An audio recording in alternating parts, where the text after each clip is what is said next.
But yeah, I mean, I stopped. I mean, I still listen to new music, but I stopped going after it after about 2016, 2017. It just left a. It doesn't make me feel good. The frequency of the sound of it I just mean, we said doesn't it right make there, the me. frequency. The The frequency. frequencies of it just doesn't. It doesn't appeal to me. Like I really just don't enjoy it. And what I my distaste for R&B, new school R&B, is even greater than my distaste for what they call hip hop. I don't consider what's going on now hip hop music. I consider it music that people just happen to be rapping. Mm. But I don't really consider it hip hop because it doesn't speak to the elements or the essence of what I feel like hip hop is. It doesn't give me that feel. I just don't.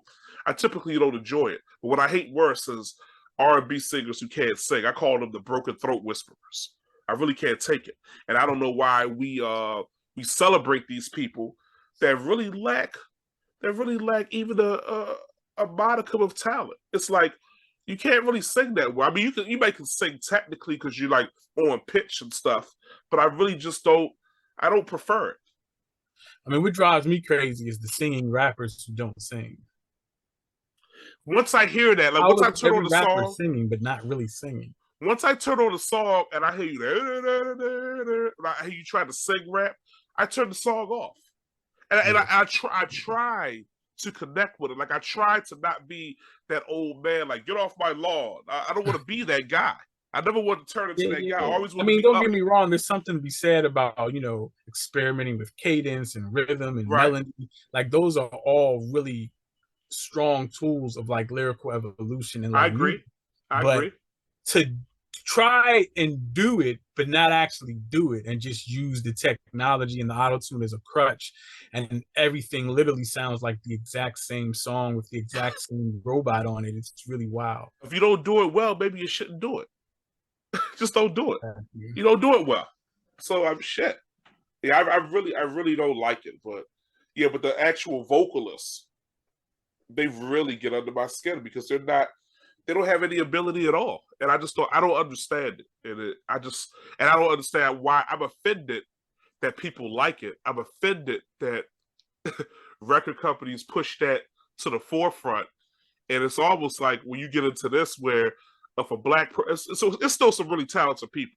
It's still some people that's really, really sing out there. But if they're black, they push them to like the old folks radio stations. But if they're white, they're like international pop Right. stars. It's Blue like, Eye Soul takes over. why is that? That's Well, that's we know that's what that is. that's a conversation for It's another the day. Elvis element. The Elvis element, you know. But they always want to find a white person that had black talent and promote them to a higher level, put the machine behind them. But yeah, I really have a problem with it. I just don't. I'm not going to name any names right now, but I don't like it at all.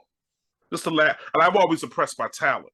And if you have just a little bit, if you don't have any, then I'm not really fucking with. I'm not saying you have to be the greatest singer or rapper to make good songs, but overall, I'm just more impressed by people who actually have ability. It's like if you're someone who's an instrumentalist and you play a guitar, they can't just pick it up and strum like two or three chords and say this person is a great guitarist.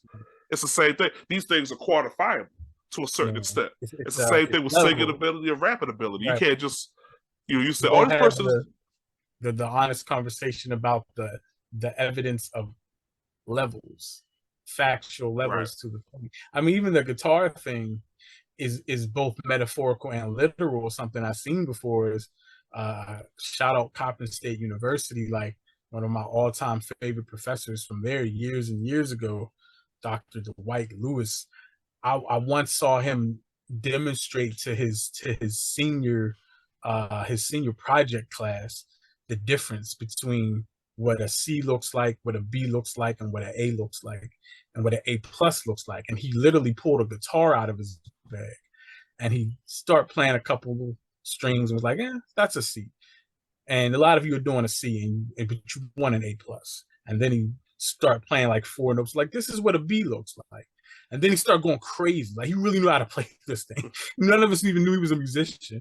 And he was a media professor, and he started going crazy. Like, that's an A. And then he did some other shit and started doing some improvisational embellishments and some circle of fifth and some syncopation, and it was like, yo, like, that's an A plus. And so you want to do C work and get an A plus, and that's so much of what you see happening in the the industry side of things now, where it's like it's a lot of C plus music, but people want to treat it like it's A and A plus. Well, a lot of them don't prioritize the work of what it takes to be good. They don't prioritize the same things that we did. When it comes to hip hop, they don't prioritize lyricism. Exactly. It's not what you prioritize is going to show or don't.